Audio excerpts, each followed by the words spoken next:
One afternoon, U.S. infrared satellites detect hot plume from Russian ballistic missiles. Satellites instantly transmit the detection data to early warning teams at NORAD, STRATCOM, and the National Military Command Center. America is under attack.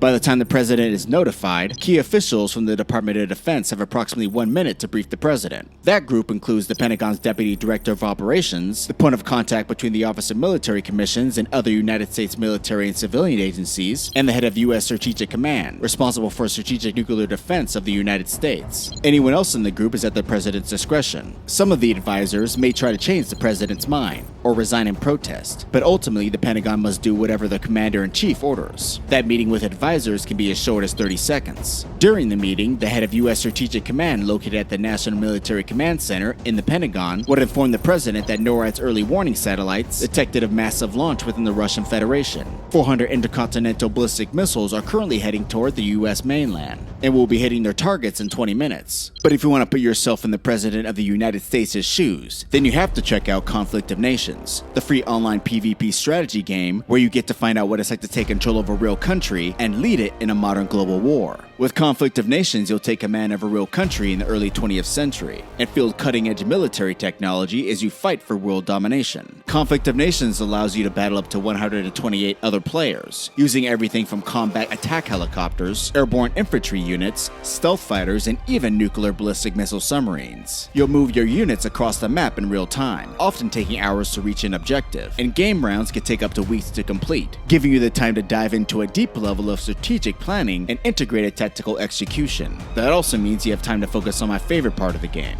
forging alliances and coalitions, which are essential if you want to win. But how you play is up to you, and best of all, you can play with the same account on both PC and mobile, never losing sight of your war. Get a special gift of 13,000 gold and a 1-month premium subscription for free by clicking the link below. It's only available for 30 days, so don't wait. Choose your country and start fighting your way to victory right now. NORAD's ballistic missile early warning system is currently tracking hundreds of missiles in mid-flight.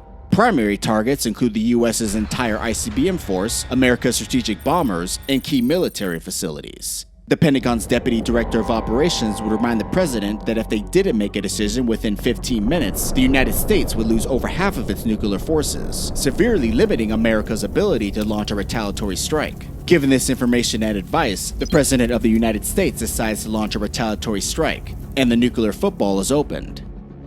Used to authorize a nuclear attack while away from fixed command centers, like the White House Situation Room or the President's Emergency Operations Center. The President's nuclear football is carried by a military aide when the President is traveling. Wherever a U.S. President goes, the nuclear football follows. Inside the football are the following: a black folder containing the United States' nuclear attack options, the biscuit, a 3x5-inch card with authorization codes, and a secure communication system known as Milstar, used to communicate launch orders.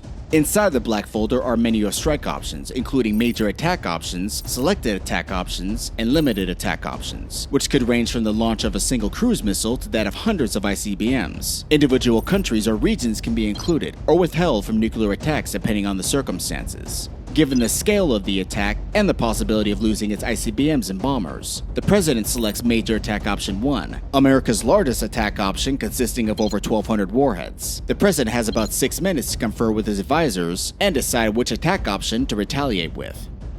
With hundreds of nuclear missiles re-entering the Earth's atmosphere, the president gives the order to launch. But before the Pentagon can prepare the launch order, it must verify that the person ordering the strike is indeed the president. This is done using gold codes. Gold codes are the nuclear launch codes provided to the president in the role as Commander-in-Chief of the Armed Forces. In conjunction with the nuclear football, gold codes allow the president to authorize a nuclear strike. Gold codes are arranged in a column and printed on the biscuit. The biscuit's size is similar to that of a credit card, and the president carries it on their person at all times. Before it can be read, an opaque plastic covering must be snapped in two and removed. To verify the president's identity, an officer in the Pentagon's war room reads what's known as a challenge code. For example, Delta Romeo. Using the biscuit, the president finds the matching response to the challenge code. For example, Tango November. Once the launch codes match, the launch order goes out. This entire process can take up to a minute. Once the launch order is verified, the war room prepares an emergency action message containing the war plan, time of launch, authentication codes, and the codes needed to unlock the missiles before firing them. That message is only about 150 characters long, less than the length of a tweet. It's encoded, encrypted, and broadcast to launch crews. For command centers, the White House and National Military Command Center and the Pentagon issued nuclear launch orders, which are then carried out by STRATCOM at Ufot Air Force Base in Nebraska, NORAD located at Peterson Air Force Base in Colorado, and Global Strike Command headquartered at Barksdale Air Force Base in Louisiana. Within seconds, submarine and ICBM crews in various underground bunkers received the launch orders. At this point, only about 2 to 3 minutes have passed since the initial conference call.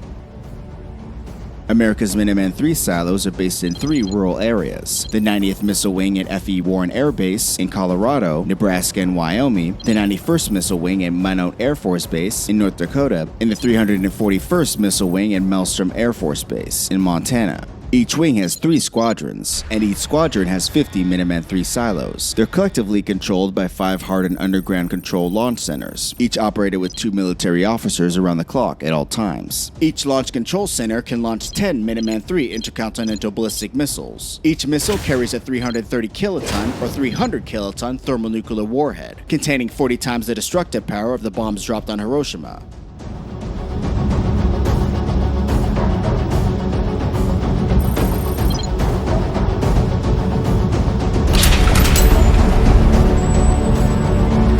Once the launch command is given, the Launch Control Center hears an alarm, and then receives a coded message over the loudspeakers giving the command to launch. Both officers must agree that the message is valid by comparing the authorization code and the order against their sealed authentication system codes, a special sealed envelope containing the authentication codes. These sealed authenticators are stored in a safe which has 2 separate locks. Each officer has a key to only one lock, so neither can open the safe alone. As the commander calls out the codes to verify the launch message, the deputy commander repeats them. If the codes match, the crews enter the war plan into their launch computers. Crew members don't know where or which targets will be hit by the missiles that they'll launch, just the war plan. They then unlock a small red steel emergency war order safe. Inside the safe are 2 launch keys. After the crew members receive their keys, they then strap into their chairs in the case of a nuclear strike on the launch facility. They then insert the keys into their consoles to begin the final countdown. Finally, the crewmen turn their keys simultaneously, launching their missiles. No single person can turn both keys because they're 12 feet apart. Instantly, a launch in progress display lights up. Explosive gas generators open massive concrete doors above the silos, and the Minuteman III missiles lift off.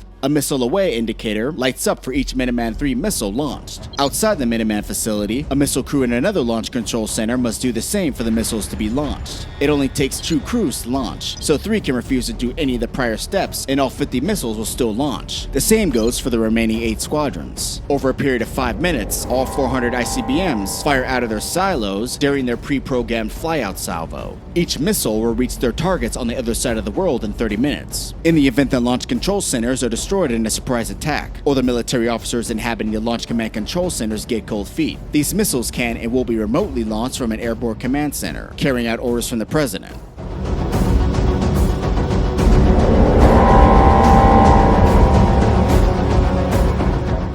On 10 Ohio-class submarines located somewhere in the Atlantic and Pacific Oceans, the Pentagon's emergency action message is received authorizing the launch of nuclear weapons. On each submarine, the emergency action message is decoded and verified by the commanding officer and the executive officer. Failure of verification by either officer prevents a launch. Neither the commanding officer nor the executive officer can be relieved of command under any circumstances if they determine that the launch order is invalid, nor can they be compelled to support a launch. Once the captain and the executive officer agree that the launch order is indeed valid, they then authorize the launch with their operations personnel. A third officer, the weapons officer, also confirms the launch, and the 560-foot submarine begins to rise to its launch depth of 200 feet. The captain then gives the weapons officer 20 launch tube gas generator keys. Each key activates one of the submarine's 20 Trident II submarine launch ballistic missile launch tubes, allowing them to launch. The single most destructive weapon in America's nuclear arsenal, the Trident II SLBM is armed with either 4 or 5 475 kiloton W-88 warheads. Just one Trident II missile alone, armed with 5 warheads, has 154 times the destructive power of the bomb dropped on Hiroshima.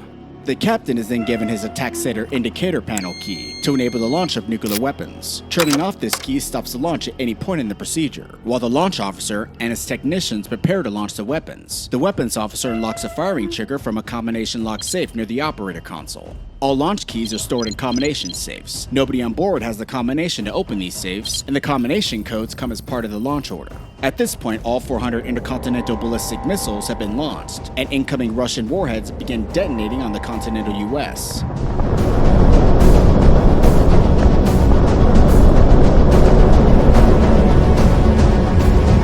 15 minutes later, the submarine reaches its launch depth of 200 feet, and the weapons officer squeezes the firing trigger, launching the first weapon. Another squeeze a very short time later launches the next missile, one missile every 15 seconds, until the launch package is completed. Once fired, a missile and its warhead cannot be called back.